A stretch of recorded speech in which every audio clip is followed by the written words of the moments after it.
Hey guys, my voice is mostly back today, so we're gonna just jump right in. Day 22, Awkward Obedience. So, how was your day? Did you have a good day at work? Oh, same old, same old. I heard from God today. He told me I was to go up on this mountain and make an altar. Oh, and Isaac was to come with me.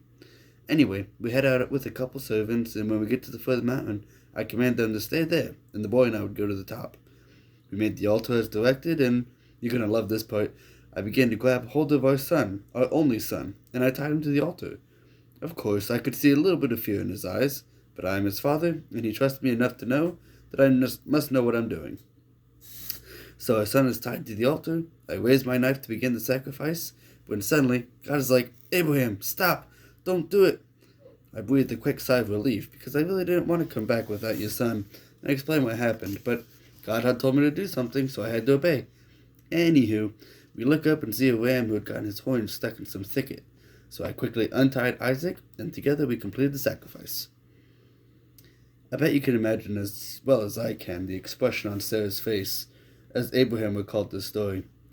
Good chance she got a little upset with him. So you were just going to kill our boy, the child who you waited 100 years for? I get that God told you to, but did you question it at all? Or did you just blindly trust God's plan? You are truly a man of great faith, Abraham, to trust God with the life of your only son. This story is a beautiful picture of what Christ would do a few thousand years later. God the Father took his son, tied him to a wooden cross, and sacrificed him as a living sacrifice for you and for me, to take away the sins of the world and to bring us back to the Father. Imagine the thoughts running through Abraham's mind as they made this difficult journey. The mountain Moriah was 3 days' journey away. 3 days that Abraham awoke next to his son. With every morning he could have turned around and returned home.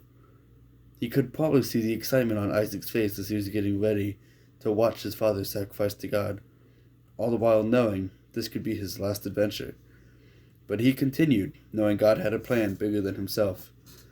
At any point during Christ's 3-year journey, he could have thrown in the towel and not completed his assignment. Yet he finished his task so that we might be able to live with him.